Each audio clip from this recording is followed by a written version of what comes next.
이 동네에는 모두가 외면하는 노인이 한 분 계셨습니다. 사람들은 그를 쓰레기 노인이라 불렀죠. 하지만 그 누추한 리어카 속에는 1억 7천만 원의 비밀이 숨겨져 있었습니다. 20년 만에 돌아온 딸은 울부짖었습니다. 왜 이제 와서 내 앞에 나타나? 세상이 버린 노인. 하지만 진짜 부자는 따로 있었습니다. 오늘 사연 시작하기 전에 무료 버튼인 구독과 좋아요 꼭 눌러주세요. 그러면 여러분들에게 행운이 찾아갑니다. 사연 시작합니다. 서울 외곽의 낡은 달동네, 해가 채 뜨기도 전에 골목길엔 찌익 가는 리어카 바퀴 소리가 울려 퍼집니다. 세상이 잠들어 있는 새벽 5시, 박춘배는 이미 하루를 시작했어요. 낡은 모자를 눌러쓰고 해진 고무장화를 신은 그의 모습은 어둠 속에서도 단번에 알아볼 수 있었죠. 허리는 구부정했고 손엔 언제 꼈는지 모를 낡은 장갑이 끼워져 있었습니다. 오늘도 페트병이랑 깡통이랑 섞였네. 사람들은 왜 이렇게 함부로 버리나 몰라. 춘배는 혼잣말을 중얼거리며 쓰레기 더미를 뒤적였어요.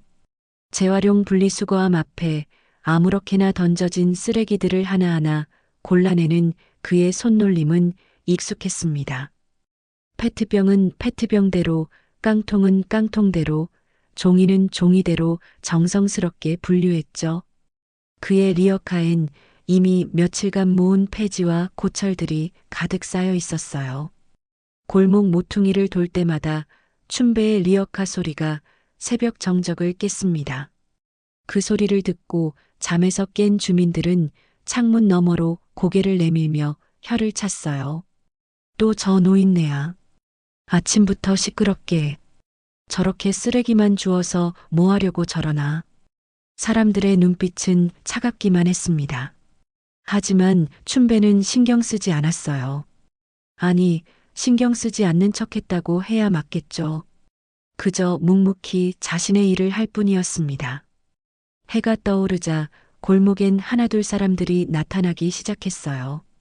등교 준비를 하는 아이들, 출근길에 서두르는 직장인들, 장을 보러 가는 아주머니들.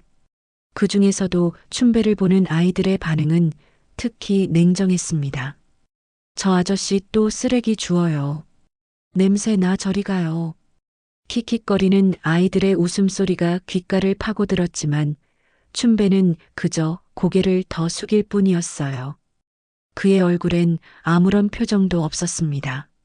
하지만 그 눈빛 깊숙한 곳엔 말로 표현할 수 없는 슬픔이 고여 있었죠. 오전 10시쯤 춘배는 동네 입구에 있는 이선희의 슈퍼 앞을 지나갔습니다. 슈퍼 앞엔 몇몇 주민들이 모여 이야기를 나누고 있었어요. 그중 민수는 춘배를 보자마자 코를 막으며 인상을 찌푸렸죠.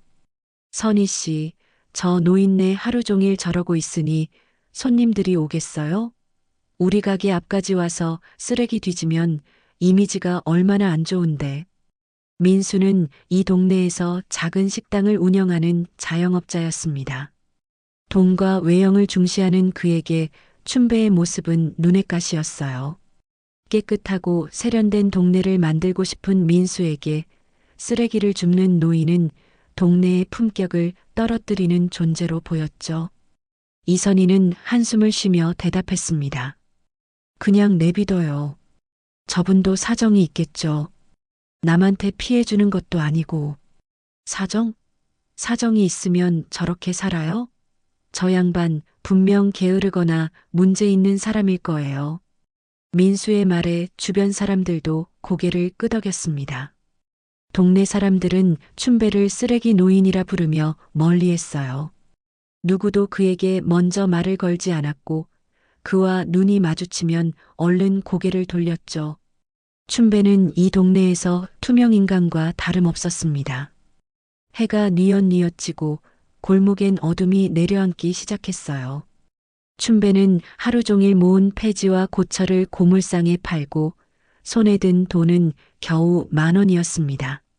그는 그 돈으로 편의점에서 삼각김밥 하나와 우유 한 팩을 샀어요. 저녁 식사치곤 너무 초라했지만 춘배에겐 그것만으로도 충분했습니다. 밤이 깊어지자 춘배는 자신의 보금자리로 향했어요. 그곳은 마을 외곽에 있는 빈 창고였습니다. 문은 반쯤 부서져 있었고 안엔 먼지와 곰팡이 냄새가 가득했죠.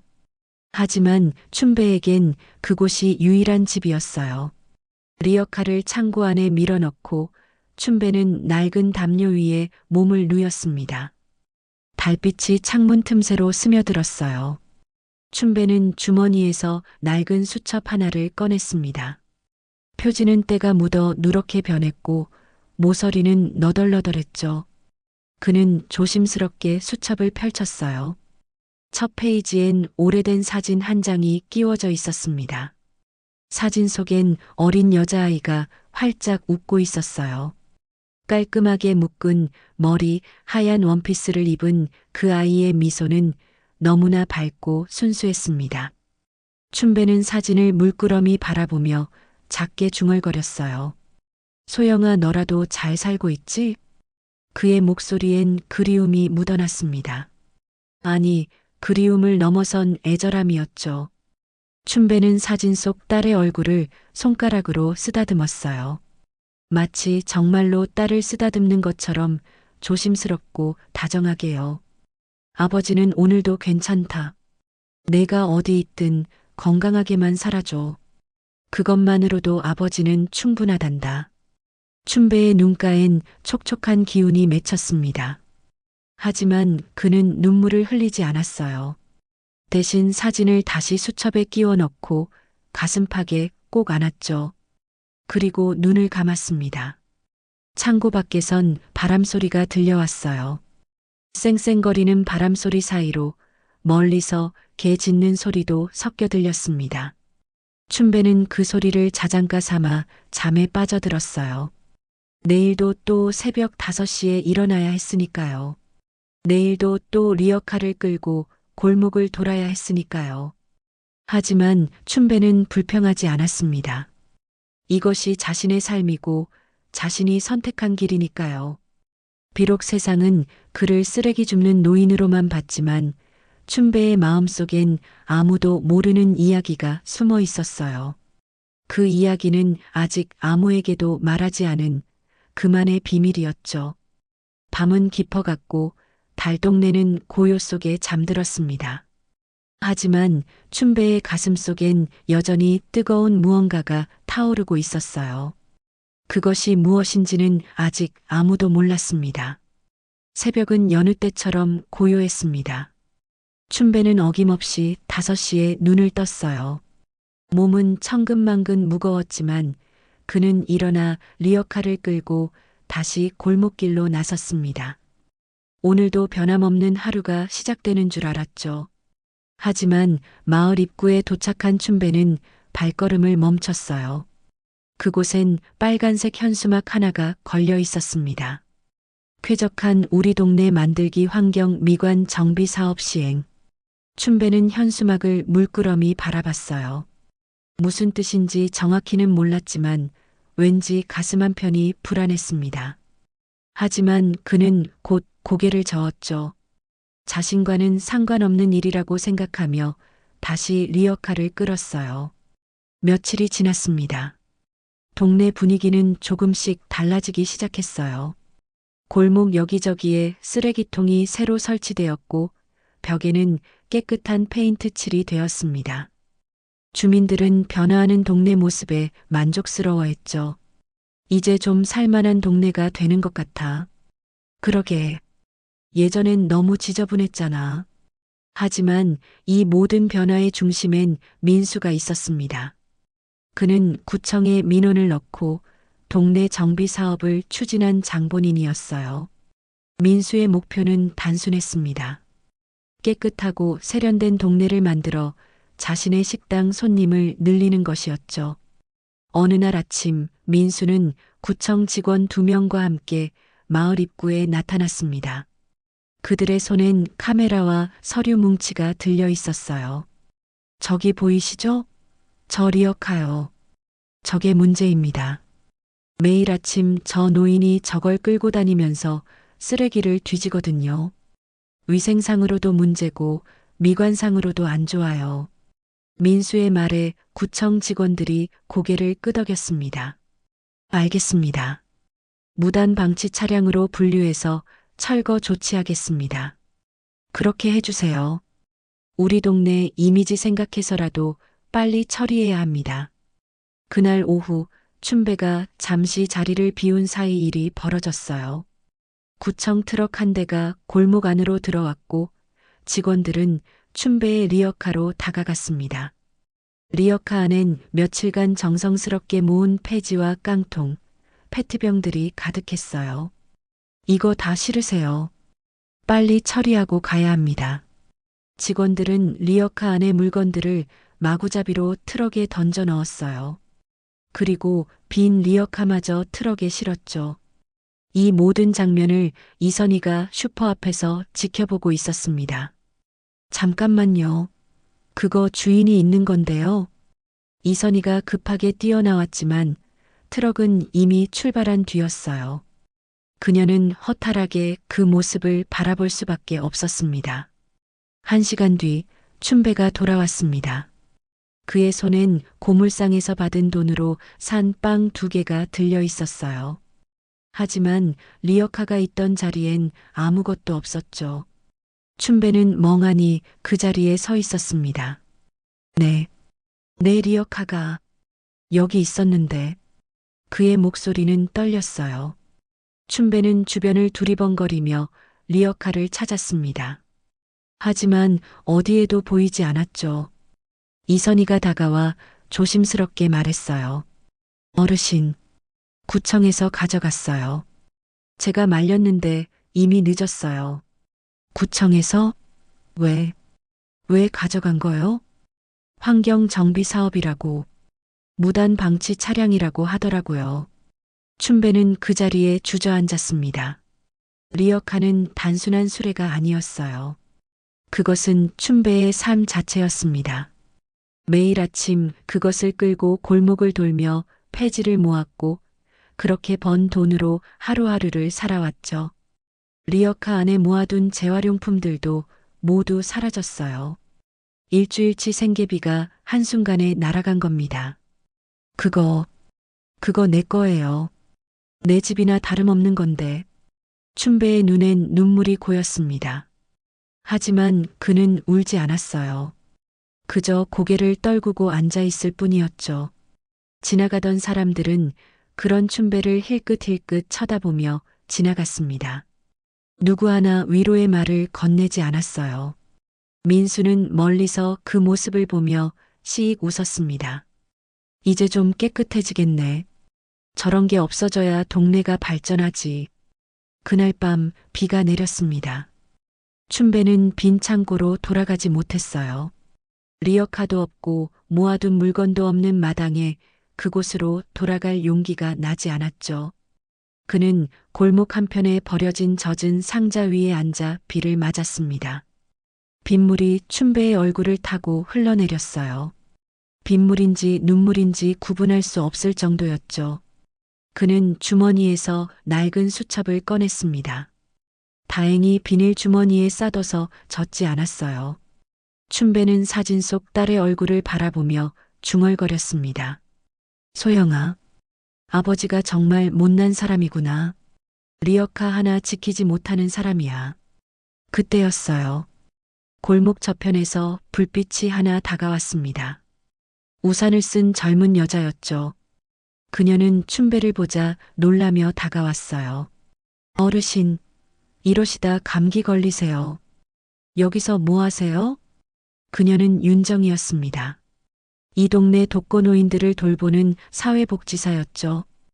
윤정은 춘배를 처음 본 건 아니었어요. 몇 번 복지 혜택을 안내하려 했지만 춘배는 늘 거절했었죠. 어르신, 잠시 쉼터로 가시죠. 거기서 비 피하고 따뜻한 차라도 한잔 하세요. 춘배는 고개를 저었습니다. 아니야. 난 여기가 좋아. 여기가 내 집이야. 어르신, 여긴 집이 아니잖아요. 이러시다 큰일 나요. 하지만 춘배는 꿈쩍도 하지 않았어요. 윤정은 한숨을 쉬며 자신의 우산을 춘배 머리 위에 받쳐줬습니다. 그리고 그의 옆에 조용히 앉았죠. 그럼 제가 여기 잠시 같이 있을게요. 어르신 혼자 두고 갈 순 없어요. 비는 계속 내렸습니다. 윤정은 젖은 춘배의 어깨를 바라보며 생각했어요. 이분한테 무슨 사연이 있는 걸까? 왜 이렇게까지 외로운 삶을 사시는 거지? 윤정의 마음속엔 춘배에 대한 궁금증이 싹 텄습니다. 그리고 그 궁금증은 곧 춘배의 숨겨진 과거를 파헤치는 시작점이 될 거예요. 하지만 그건 아직 아무도 모르는 이야기였습니다.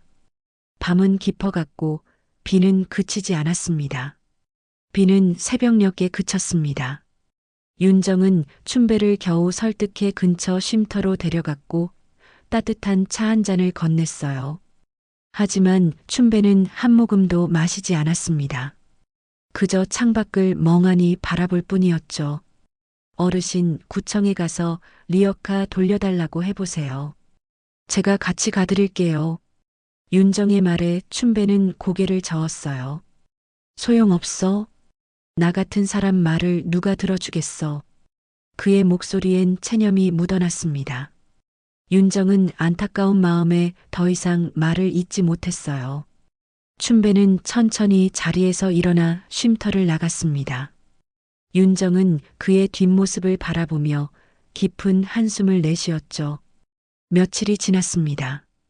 춘배는 리어카 없이도 골목을 돌았어요. 커다란 비닐봉지를 들고 폐지를 주었지만 예전만큼 많이 모을 수 없었습니다. 하루 벌이는 절반으로 줄었고 끼니를 거르는 날이 많아졌죠. 그러던 어느 날 마을 커뮤니티 게시판에 글 하나가 올라왔습니다. 폐지 줍는 노인, 쓰레기 몰래 팔아서 돈 번다던데요? 댓글은 순식간에 달렸어요.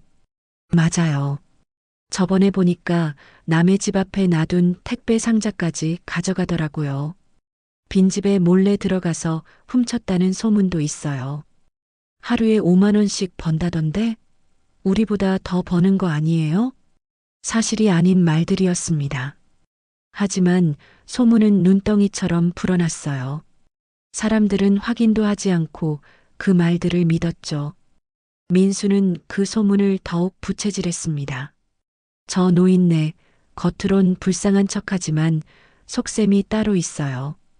돈 욕심이 많다니까요.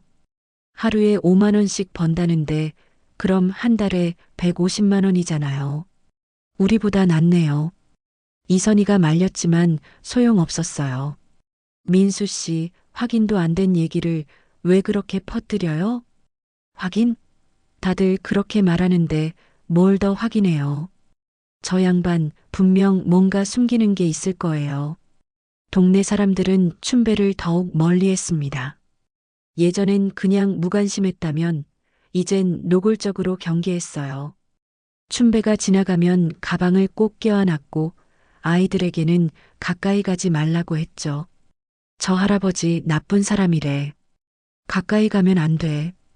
춘배는 그 모든 걸 느꼈습니다. 사람들의 차가운 시선, 수군거리는 소리, 피해가는 발걸음. 하지만 그는 아무 말도 하지 않았어요. 해명한들 믿어줄 사람이 없다는 걸 알았으니까요. 그 무렵 윤정은 춘배에 대해 조사하기 시작했습니다. 뭔가 석연치 않았어요. 사람들이 말하는 것처럼 춘배가 정말 돈 욕심 많은 사람일까? 윤정의 직감은 아니라고 말했죠. 윤정은 구청 자료실로 향했습니다. 오래된 주민등록 기록을 뒤지기 시작했어요. 한참을 찾다가 윤정은 한 장의 서류를 발견했습니다. 박춘배, 1951년생, 전직 전자협력업체 용적공. 윤정의 눈이 커졌어요. 서류를 더 읽어 내려갔습니다. 1998년 IMF 외환위기 당시 구조조정으로 해고. 가족관계. 배우자 사망, 딸 박소영과 연락 두절. 윤정은 숨이 멎는 것 같았어요. 춘배는 단순히 쓰레기를 줍는 노인이 아니었습니다. IMF 때 일자리를 잃고 가족마저 잃은 시대의 희생자였던 거예요.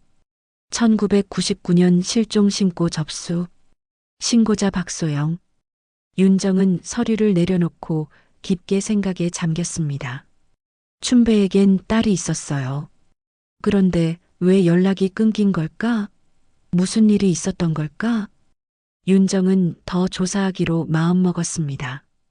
옛날 신문 기사를 검색했어요. 1998년, 1999년의 기사들을 하나하나 찾아봤죠. 그러다 한 기사를 발견했습니다. IMF 해고 노동자 자살 급증, 가장의 죽음 가족 해체로 이어져. 윤정의 가슴이 먹먹해졌어요. 춘배도 그 시절을 겪은 사람이었구나. 일자리를 잃고 가족을 지킬 수 없었던 그 절망의 시간을 견뎌낸 거예요. 그래서 지금까지 이렇게 사시는 거구나. 윤정은 춘배를 다시 만나야겠다고 생각했습니다. 하지만 어떻게 접근해야 할지 막막했어요. 춘배는 누구에게도 마음을 열지 않았으니까요. 그날 저녁 윤정은 골목을 걷다가 춘배를 마주쳤습니다. 춘배는 여전히 비닐봉지를 들고 폐지를 줍고 있었어요. 윤정은 용기를 내어 다가갔습니다. 어르신, 잠깐 이야기 좀 할 수 있을까요? 춘배는 윤정을 쳐다봤어요. 그의 눈빛엔 경계심이 가득했습니다. 무슨 얘기요? 어르신에 대해. 알고 싶어서요. 혹시 힘든 일 있으시면 저한테 말씀해 주세요. 제가 도울 수 있어요. 춘배는 고개를 저었습니다. 아무것도 힘들지 않아. 그냥 내버려둬요. 어르신, 저 사회복지사예요. 도움이 필요하신 분들을 돕는 게 제 일이에요. 난 도움 필요 없어. 혼자서도 잘 살 수 있으니까. 춘배는 그렇게 말하곤 돌아섰어요. 윤정은 그의 뒷모습을 바라보며 안타까워했습니다. 하지만 포기하지 않았죠. 반드시 춘배의 진짜 이야기를 알아내고 그를 도울 방법을 찾을 거예요. 며칠 뒤 동네 커뮤니티엔 또 다른 글이 올라왔습니다. 폐지 노인, 어제 슈퍼 앞에서 담배꽁초 주워서 피우더라. 역시 돈 아끼려고 저러는 거 아니에요? 거짓말이었어요. 춘배는 담배를 피우지 않았습니다. 하지만 사람들은 믿었죠. 소문은 진실보다 빠르게 퍼졌어요. 춘배는 점점 더 고립되어 갔습니다. 동네 사람들은 그를 도둑처럼, 거지처럼 대했어요. 아무도 그의 진짜 모습을 보려 하지 않았죠. 윤정만이 유일하게 춘배의 편이었습니다. 하지만 윤정 혼자서는 동네 사람들의 편견을 바꿀 수 없었어요. 더 확실한 증거가 필요했죠. 춘배가 정말 어떤 사람인지 보여줄 수 있는 뭔가가 필요했습니다. 그날 밤 윤정은 다짐했어요. 반드시 진실을 밝혀낼 거야. 어르신이 얼마나 좋은 분인지 모두에게 보여줄 거야. 하지만 윤정은 아직 몰랐습니다. 춘배의 진짜 이야기는 상상했던 것보다 훨씬 더 깊고 아름답다는 거요. 윤정이 춘배를 조사하던 그 무렵 동네엔 낯선 여자 한 명이 나타났습니다. 30대 후반쯤 되어 보이는 그 여자는 깔끔한 옷차림에 핸드백을 들고 있었어요. 하지만 그녀의 얼굴엔 피곤함이 가득했죠. 여자는 이선희의 슈퍼 앞에 멈춰 섰습니다. 잠시 망설이다가 슈퍼 안으로 들어갔어요. 이선희는 손님을 반기며 물었습니다. 어서 오세요. 뭘 찾으세요? 여자는 대답 대신 조심스럽게 물었어요.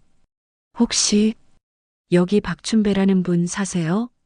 이선희의 표정이 굳어졌습니다. 박춘배를 찾는 사람이라니 처음 있는 일이었어요. 박춘배 어르신요? 아, 폐지 줍는 그분. 아시는 분이세요? 여자는 잠시 입술을 깨물었습니다. 그리고 낮은 목소리로 대답했어요. 그 사람, 제 아버지예요. 이선희는 깜짝 놀랐습니다. 춘배에게 가족이 있었다니 그것도 딸이 있었다니 믿기지 않았어요. 하지만 여자의 눈빛엔 거짓이 없었죠. 어머, 그러시구나. 어르신 딸분이시라니. 그런데 왜 이제야? 오랫동안 연락을 못했어요. 찾아보고 싶지도 않았고요. 여자의 목소리는 차가웠습니다. 이선희는 더 이상 묻지 못했어요. 뭔가 복잡한 사연이 있다는 걸 느꼈으니까요. 어르신은 보통 저녁 무렵에 이 근처를 지나가세요. 조금만 기다리시면 만날 수 있을 거예요. 감사합니다. 여자는 슈퍼 밖으로 나와 골목 한편에 섰습니다. 그리고 기다렸어요. 1시간, 2시간. 해가 뉘엿뉘엿 지고 있었죠. 그때였어요.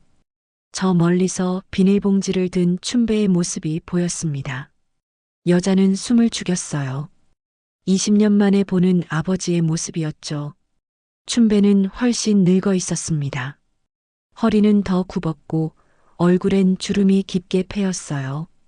낡은 옷, 해진 신발, 그 모든 게 여자의 기억 속 아버지와는 달랐죠. 여자는 발걸음을 옮겼습니다. 춘배에게 다가갔어요. 춘배는 폐지를 줍느라 고개를 숙이고 있었죠. 여자가 말을 걸었습니다. 저기요.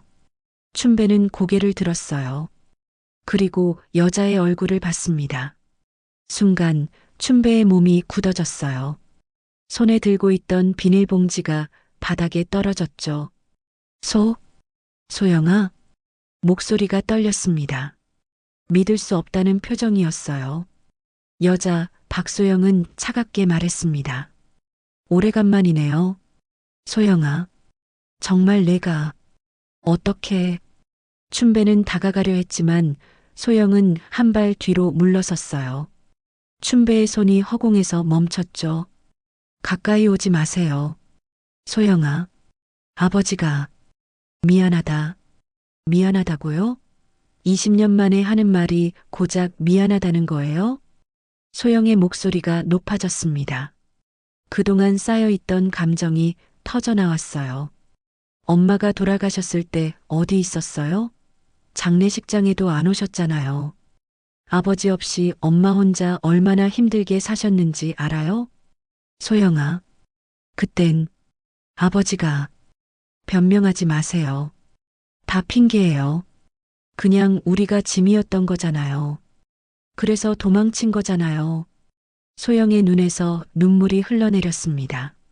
춘배도 눈물을 참지 못했어요. 하지만 어떤 말도 할 수 없었죠. 소영의 말이 모두 맞았으니까요. IMF 때 회사에서 잘렸다는 거 알아요. 힘들었다는 것도 알아요. 하지만 그게 가족을 버릴 이유가 돼요? 엄마는 아버지 기다리다가 병들어 돌아가셨어요. 아버지 이름 부르면서요. 춘배는 그 자리에 무릎을 꿇었습니다. 미안하다. 정말 미안하다. 아버지가, 못난 아버지가, 이제 와서 무릎 꿇는다고 뭐가 달라져요? 엄마는 돌아오지 않아요. 제 어린 시절도 돌아오지 않고요. 소영은 고개를 돌렸어요. 더 이상 아버지의 얼굴을 볼 수 없었죠. 전 그냥 아버지가 살아계신지 확인하려고 왔어요. 이제 확인했으니 갈게요. 소영아, 잠깐만 기다려줘. 춘배가 손을 뻗었지만 소영은 돌아서서 걸어갔습니다. 춘배는 그 뒷모습을 바라보며 울먹였어요. 소영아, 아버지는 내가 잘 살길 바랐어. 그게 전부였어. 하지만 소영은 돌아보지 않았습니다. 골목 모퉁이를 돌아 사라졌어요. 춘배는 그 자리에 주저앉아 한참을 울었죠. 이 모든 장면을 윤정이 지켜보고 있었습니다. 윤정은 가슴이 찢어지는 것 같았어요. 춘배의 아픔이, 소영의 분노가 모두 이해됐죠.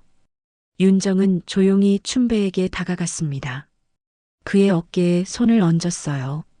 어르신. 춘배는 고개를 들었습니다. 눈물 범벅이 된 얼굴이었어요. 내가 못난 아버지야. 딸 하나 제대로 못 지킨. 어르신, 일어나세요. 여기 있으면 감기 걸려요. 윤정은 춘배를 부축해 일으켰습니다. 춘배는 휘청거렸어요. 윤정은 그를 근처 벤치로 데려가 앉혔죠. 어르신, 따님한테 사정을 설명해 보세요. 왜 그때 떠나셨는지, 그동안 어떻게 사셨는지. 춘배는 고개를 저었어요. 소용없어. 나는 이미 자격을 잃었어. 아버지 자격을. 그 아이 엄마한테도, 그 아이한테도. 하지만 어르신, 괜찮아.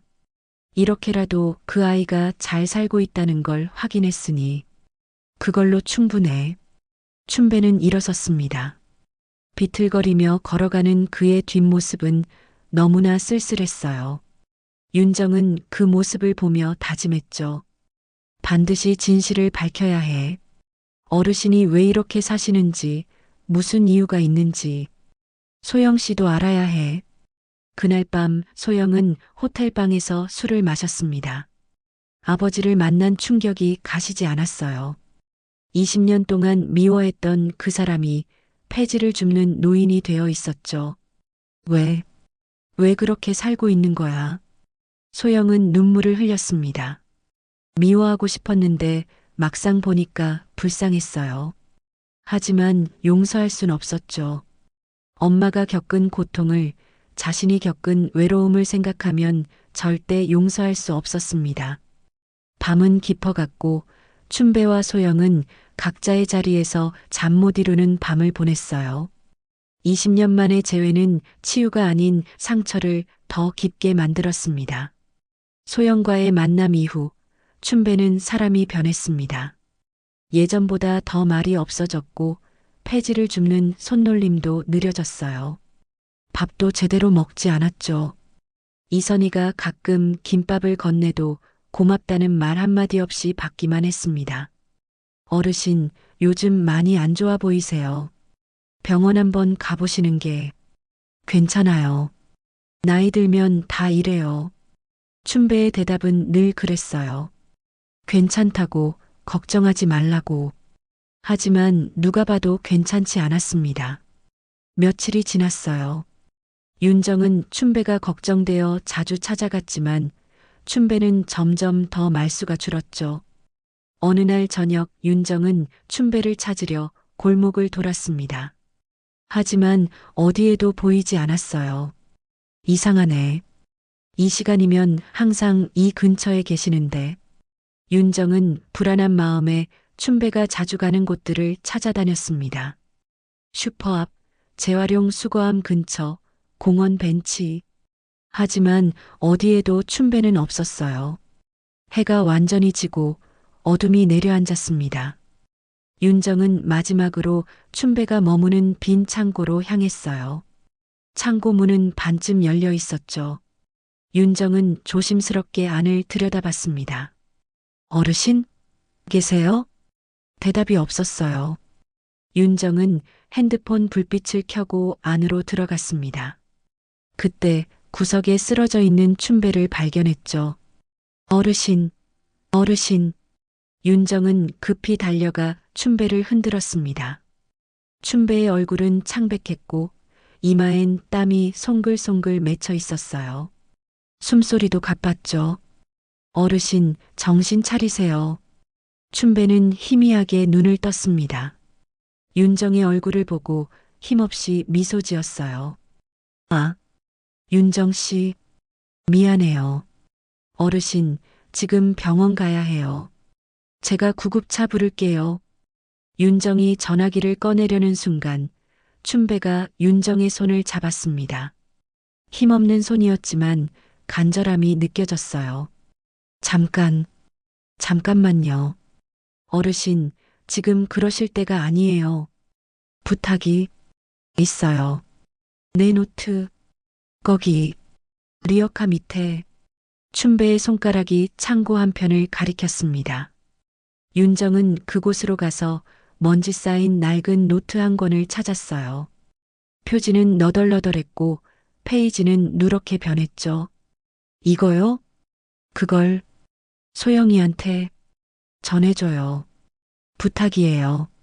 어르신, 직접 전하세요. 지금 병원 가서 치료받으시면. 하지만 춘배는 고개를 저었습니다.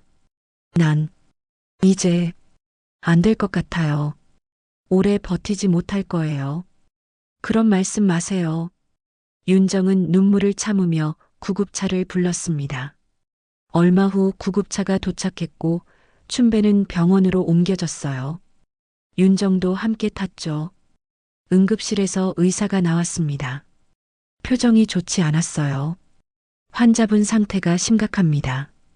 폐렴이 상당히 진행됐고 영양실조 상태예요. 그동안 제대로 된 치료를 받지 못한 것 같은데 보호자분이세요? 아니요. 저는 사회복지사예요. 환자분 따님을 찾아봐야 할 것 같은데 빨리 연락하세요. 지금 상태로는 오래 버티기 힘들 것 같습니다. 윤정은 가슴이 철렁했어요. 급히 이선희에게 전화했습니다. 선희 씨, 혹시 며칠 전에 어르신 찾아왔던 여자분 연락처 아세요? 아니요. 그냥 가버렸는걸요. 왜요? 어르신이 쓰러지셨어요. 상태가 위중하대요. 뭐라고요? 세상에. 윤정은 전화를 끊고 춘배가 준 노트를 펼쳤습니다. 첫 장엔 소영의 어린 시절 사진이 있었어요. 다음 장부터는 날짜별로 빼곡하게 글씨가 적혀 있었죠. 1999년 3월 15일. 김씨 할머니 집에 연탄 2장 전달. 혼자 사시기 힘드실 텐데 조금이나마 도움이 됐으면. 1999년 5월 2일. 독거박 씨 어르신께 반찬 전달. 당신도 먹을 게 없으면서 나눠주셔서 감사합니다. 2001년 8월 20일. 오늘도 동네 사람들한테 욕먹었지만 괜찮습니다. 제가 해야 할 일이니까요. 윤정은 눈물을 참을 수 없었어요. 노트는 계속 이어졌습니다. 2005년 11월 3일. 오늘 폐지 팔아서 3만 원 받았습니다. 노인정에 쌀 한 포대 기부했어요. 소영이 생각나는 날이네요. 2010년 6월 17일. 동네 아이들이 저를 무서워합니다. 미안해요, 소영아. 아버지가 이런 모습이라서. 2015년 9월 30일. 오늘도 당신 사진을 봤습니다. 소영아, 아빠는 내가 행복했으면 좋겠어. 그것만이 아빠의 소원이란다. 윤정은 노트를 덮었습니다. 이제 모든 게 이해됐어요. 춘배는 쓰레기를 주워서 번 돈을 혼자 쓰지 않았습니다. 동네 어르신들을 도왔고 필요한 곳에 기부했죠. 자신은 굶어가면서요. 다음 날 아침 윤정은 춘배의 병상 곁 서랍을 정리하다가 봉투 하나를 발견했습니다. 안을 열어보니 은행 통장과 손으로 쓴 유언장이 들어 있었어요. 통장 잔액 전액을 노인복지회에 기부합니다. 제 이름으로 하지 말고 익명의 친구로 남겨주세요. 그리고 제 딸 소영이에게 미안하다고 사랑한다고 전해주세요. 윤정은 통장 잔액을 확인했습니다. 1억 7천만 원. 믿을 수 없는 금액이었어요. 폐지를 주어서 모은 돈이 이렇게 많다니. 어르신, 이 돈을 모으려고 얼마나 힘드셨을까? 그때 이선희가 병실로 들어왔습니다. 윤정은 통장을 보여줬어요. 선희 씨, 이거 봐요. 어르신이 폐지 팔아서 모은 돈이에요. 이선희는 통장을 보고 입을 막았습니다. 세상에, 1억 7천만 원이라니. 이걸 다 모으셨다고요? 네. 그리고 전액 기부하시겠대요. 그럼 어르신은 자신을 위해선 한 푼도 안 쓰신 거예요? 윤정은 고개를 끄덕였습니다. 두 사람은 말없이 눈물을 흘렸어요. 그날 저녁 민수가 병문안을 왔습니다. 그는 춘배의 이야기를 듣고 충격을 받았어요. 제가 정말 잘못했습니다. 어르신을 그렇게 오해하고. 민수는 춘배의 손을 잡고 울었습니다. 하지만 춘배는 의식이 없었어요. 그저 고요하게 숨만 쉬고 있었죠. 윤정은 소영을 찾아야 한다고 생각했습니다. 어떻게든 찾아서 아버지의 진짜 모습을 보여줘야 했어요. 하지만 연락처를 모르는 상황이었죠. 밤이 깊어갔습니다. 춘배의 숨소리는 점점 약해졌어요. 윤정은 그의 곁을 지키며 기도했습니다. 제발, 조금만 더 버텨주세요. 소영 씨를 꼭 찾을게요. 윤정은 소영을 찾기 위해 동네를 샅샅이 뒤졌습니다. 혹시 근처 호텔에 머물고 있을까 싶어 전화를 돌렸지만 어디에도 박소영이라는 이름의 투숙객은 없었어요. 막막했습니다. 어떻게든 찾아야 하는데 윤정은 춘배의 노트를 다시 펼쳤습니다. 혹시 소영에 대한 단서가 더 있을까 싶어서요. 노트 끝부분에 작은 글씨로 적힌 주소 하나가 보였죠. 서울시 강남구. 이게 혹시 따님 주소일까? 윤정은 바로 그 주소로 향했습니다. 1시간을 달려 도착한 곳은 깔끔한 아파트 단지였어요. 윤정은 경비실에 들러 물어봤죠. 혹시 박소영이라는 분 여기 사세요? 804호에 사시는데. 누구시죠? 급한 일이 있어서 찾아왔어요. 꼭 전해드려야 할 게 있습니다. 경비는 윤정을 의심스러운 눈으로 봤지만 윤정의 간절한 표정에 인터폰을 눌러줬어요. 하지만 응답이 없었습니다. 지금 집에 안 계신가 봐요. 나중에 다시 오세요. 윤정은 아파트 입구에서 기다리기로 했습니다. 1시간, 2시간. 해가 저물 무렵 한 여자가 아파트 쪽으로 걸어왔어요. 바로 소영이었죠. 소영 씨. 윤정이 달려가자 소영은 놀란 표정을 지었습니다. 누구세요? 저 윤정이라고 합니다. 사회복지사예요. 박춘배 어르신. 따님, 아버지 때문에 찾아왔어요. 소영의 표정이 굳어졌습니다. 그분 일로 왜 저를 찾아오시는 거죠? 전 더 이상 그분과 상관없는 사람이에요. 어르신이 쓰러지셨어요. 지금 병원에 계신데 상태가 위중하세요. 소영은 잠시 말을 잃었습니다. 하지만 곧 고개를 돌렸어요. 그게 저랑 무슨 상관이에요? 저희 부녀 관계는 20년 전에 끝났어요. 소영 씨, 제발 한 번만 병원에 가주세요. 어르신이 전하고 싶어 하시는 말씀이 있어요. 들을 필요 없어요.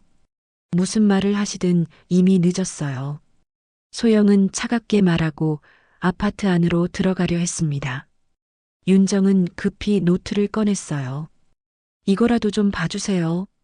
어르신이 평생 쓰신 노트예요. 소영은 노트를 흘끗 보더니 받지 않았습니다. 관심 없어요. 이제 그만 돌아가세요. 소영 씨, 어르신은 평생 당신만 생각하며 사셨어요. 폐지를 주어서 번 돈도 전부. 그만하세요. 전 듣고 싶지 않아요. 소영의 목소리가 떨렸습니다. 윤정은 그녀의 눈에서 눈물이 맺히는 걸 봤어요. 소영은 정말 관심이 없는 게 아니었습니다. 그저 아파서 상처받기 싫어서 외면하는 거였죠. 소영 씨, 당신은 몰라요. 엄마가 얼마나 힘들게 돌아가셨는지, 제가 얼마나 외롭게 자랐는지, 아버지 없이 얼마나 많은 걸 포기해야 했는지, 당신은 아무것도 몰라요. 소영은 울먹이며 소리쳤습니다. 그동안 쌓였던 모든 감정이 터져 나왔어요. 알아요. 다 알아요. 윤정의 목소리는 조용했지만 단호했습니다. 어르신이 얼마나 후회하며 사셨는지, 얼마나 자책하며 살아오셨는지 저도 알아요. 하지만 소영 씨도 알아야 해요. 어르신이 그동안 무얼 하며 사셨는지. 윤정은 노트를 소영의 손에 쥐어줬습니다. 제발 한 번만 읽어보세요. 그리고 나서 정말 아버지를 만나고 싶지 않으시다면 전 더 이상 찾아오지 않을게요. 소영은 노트를 받았지만 아무 말도 하지 않았습니다. 윤정은 그녀를 바라보다가 천천히 돌아섰어요. 어르신 시간이 얼마 안 남았어요. 후회하실 결정을 하지 마세요. 윤정이 떠난 뒤 소영은 아파트로 올라갔습니다. 거실 소파에 앉아 노트를 내려다봤어요. 한참을 망설이다가 천천히 첫 장을 펼쳤죠. 사진 한 장이 나왔습니다. 어린 자신이 활짝 웃고 있는 사진이었어요. 소영은 그 사진을 보며 눈물을 흘렸습니다. 그리고 다음 장을 넘겼죠. 1999년 3월 15일. 오늘도 소영이 생각이 난다.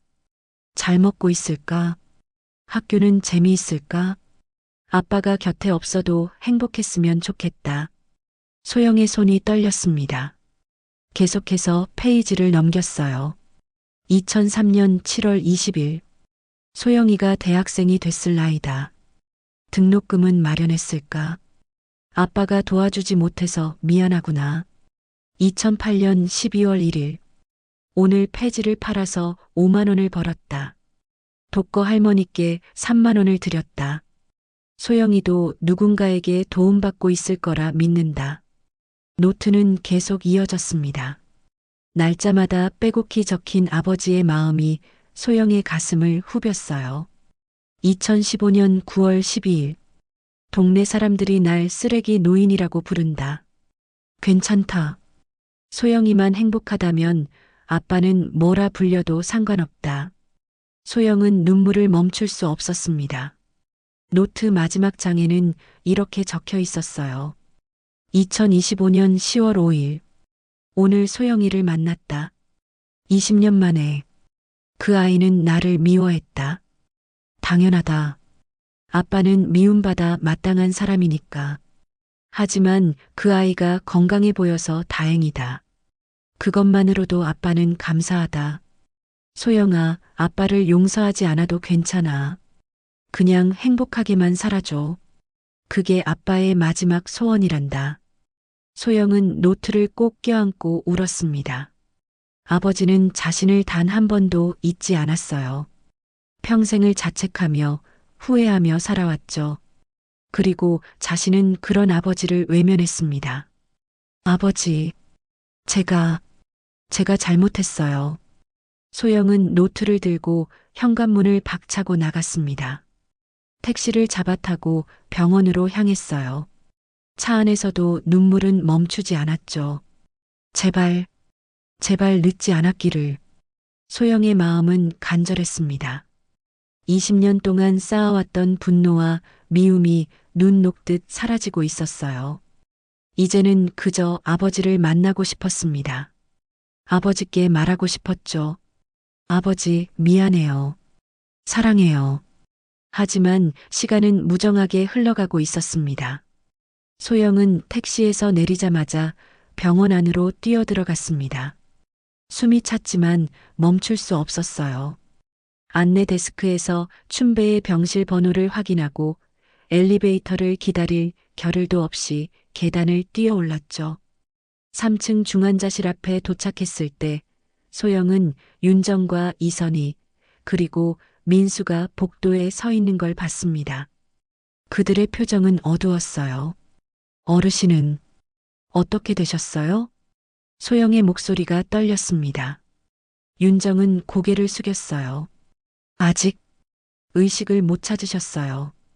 의사 선생님이 오늘 밤이 고비라고 하셨어요. 소영은 비틀거렸습니다. 윤정이 얼른 그녀를 부축했죠. 괜찮으세요? 아버지를 만나게 해주세요.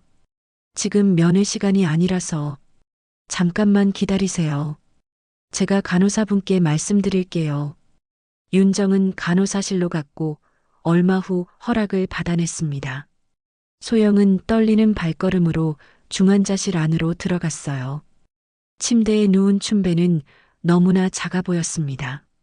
산소 마스크를 쓴 얼굴은 창백했고 여기저기 연결된 선들이 그의 생명을 간신히 이어주고 있었어요. 소영은 침대 옆으로 다가가 춘배의 손을 잡았습니다. 아버지, 춘배의 손은 차가웠어요. 뼈만 앙상하게 남은 그 손을 소영은 두 손으로 감싸쥐었죠. 아버지, 저예요. 소영이에요. 정신 차리세요. 제발, 하지만 춘배는 아무런 반응이 없었습니다.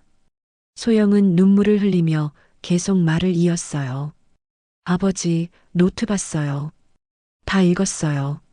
아버지가 얼마나 저를 생각하셨는지 이제야 알았어요. 소영의 목소리는 흐느껴 떨렸습니다. 미안해요, 아버지. 제가 너무 모질게 굴었어요. 아버지 마음도 모르고 제 상처만 생각했어요. 그때였어요. 춘배의 손가락이 미세하게 움직였습니다. 소영은 그것을 놓치지 않았죠. 아버지, 아버지, 들리세요? 춘배의 눈꺼풀이 천천히 떨렸습니다. 그리고 조금씩 눈을 떴어요. 흐릿한 눈빛이 소영을 향했죠. 영. 너무나 작은 목소리였지만 소영은 또렷하게 들었습니다. 네, 아버지. 저예요. 소영이에요. 춘배의 입가에 미소가 번졌어요. 산소 마스크 너머로도 그 미소는 환했습니다. 왔구나. 내 딸. 왔구나. 네, 왔어요. 늦어서 죄송해요, 아버지. 춘배는 천천히 고개를 저었습니다. 그리고 가느다란 목소리로 말했어요. 아니야. 아빠가 미안해.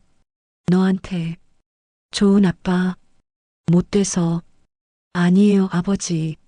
아버지는 최고의 아버지셨어요. 제가 몰랐을 뿐이에요.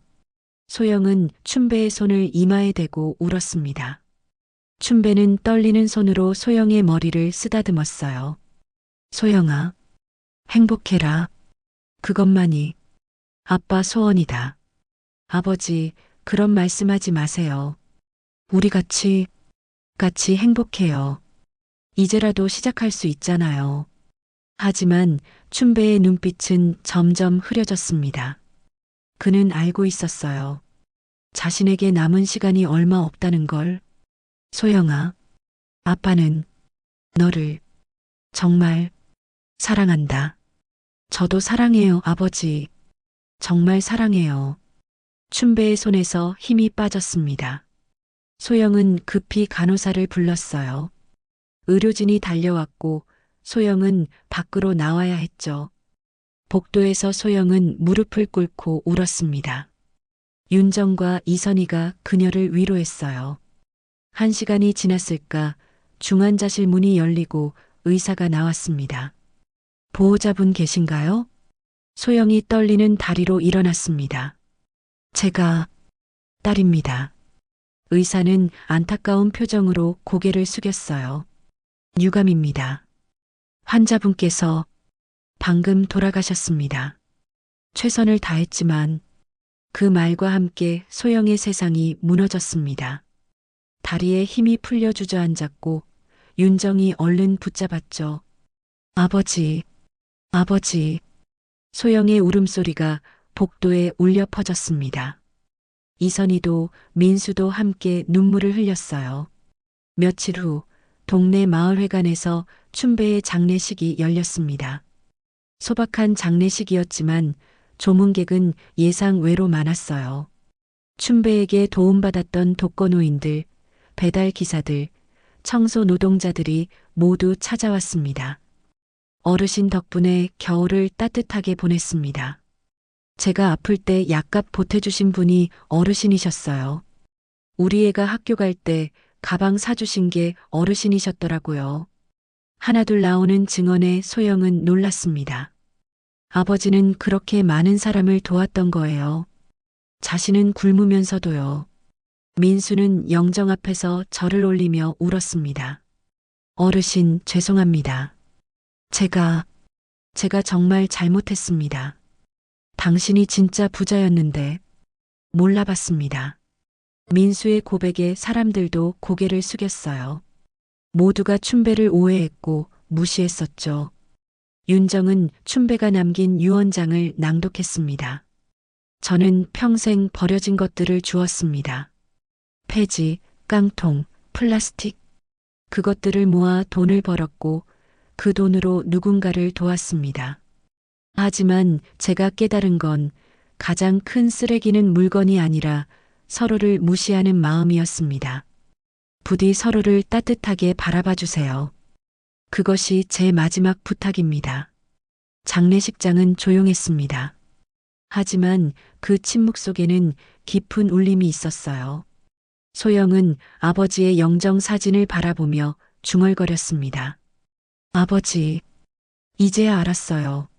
아버지가 얼마나 위대한 분이셨는지 늦게 깨달아서 죄송해요. 영정 속 춘배는 역게 미소 짓고 있었습니다. 그 미소는 모든 걸 용서한다는 듯 따뜻했어요. 춘배의 장례를 치른 지 석 달이 흘렀습니다. 계절은 어느새 겨울을 지나 봄을 향해 가고 있었어요. 그 사이 동네는 많이 변했습니다. 가장 먼저 변한 건 사람들의 마음이었어요. 춘배의 이야기가 알려지면서 동네 사람들은 서로를 다르게 보기 시작했죠.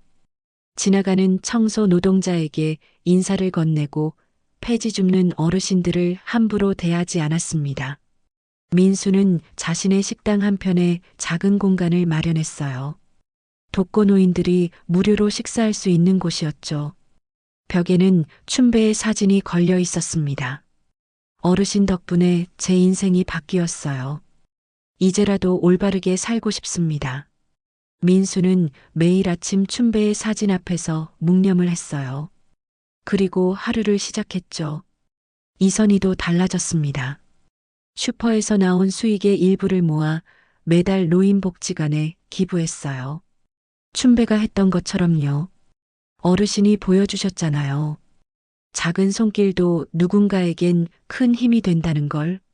이선희는 미소 지으며 말했습니다.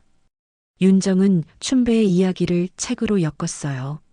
쓰레기 줍는 노인, 동네의 부자였다라는 제목의 책이었죠. 책은 많은 사람에게 감동을 주었고 수익금은 전액 노인복지를 위해 쓰였습니다. 어르신의 삶이 더 많은 사람에게 전해졌으면 좋겠어요.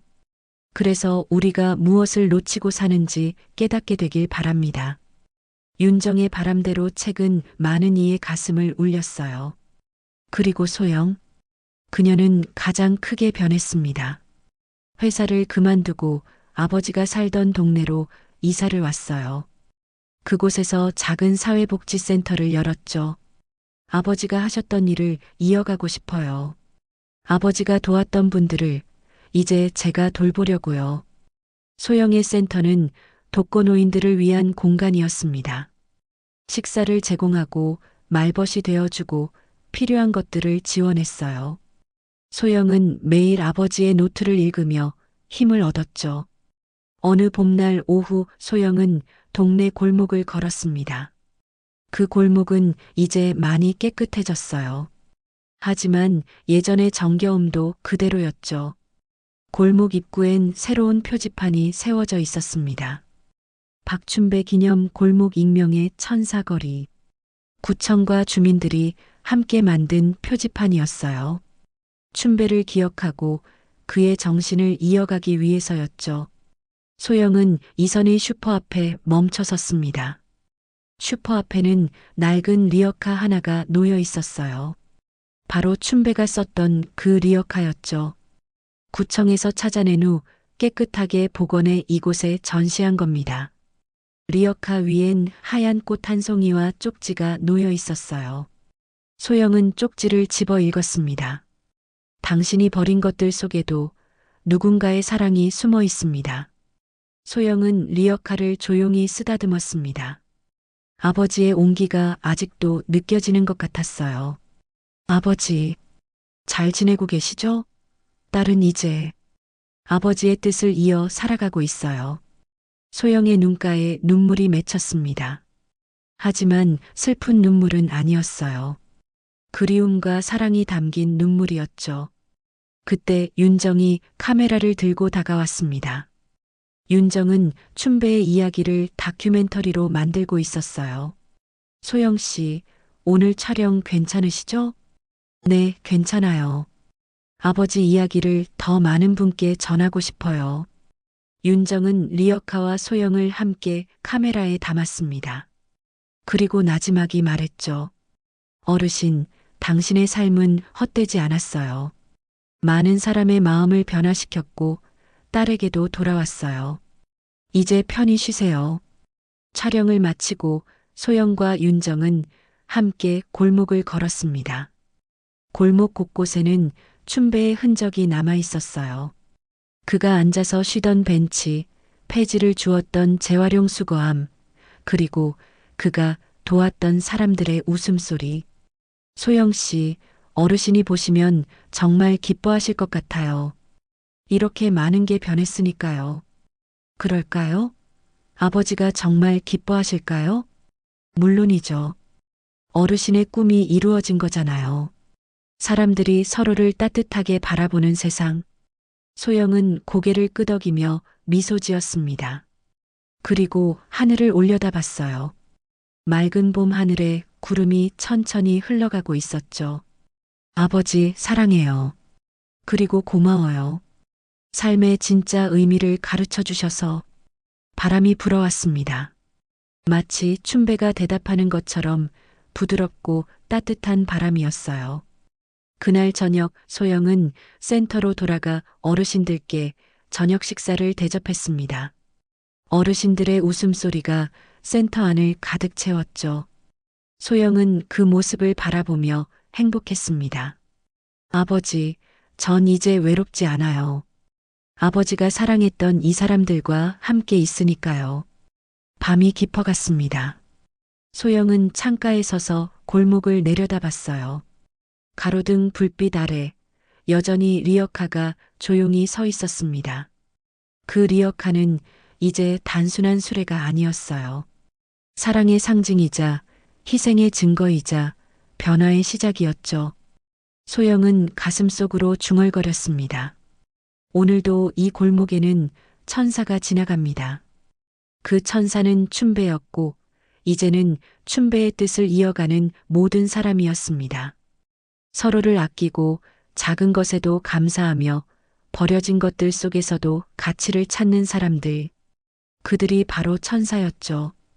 봄바람은 계속 불었고 골목엔 평화가 찾아왔습니다. 춘배는 비록 세상을 떠났지만 그의 사랑은 영원히 이곳에 남았어요. 사람들의 마음 속에 그리고 이 골목의 모든 순간 속에. 쓰레기 줍는 노인, 동네의 부자였다. 이야기는 끝났지만 춘배가 남긴 사랑은 계속됩니다. 오늘도 내일도 그리고 영원히. 여러분의 주변에도 춘배 어르신 같은 분이 계신가요? 작은 관심 하나가 누군가의 인생을 바꿀 수 있습니다. 오늘 당신도 누군가의 천사가 되어주세요. 구독과 좋아요로 이 이야기를 더 많은 분께 전해주세요. 당신의 작은 손길이 세상을 따뜻하게 만듭니다. 오늘도 끝까지 함께 해주셔서 정말 감사합니다. 구독과 좋아요는 큰 힘이 됩니다. 여러분의 소중한 댓글 하나가 제게는 따뜻한 응원이자 큰 격려가 됩니다. 사연의 바람이었습니다. 감사합니다.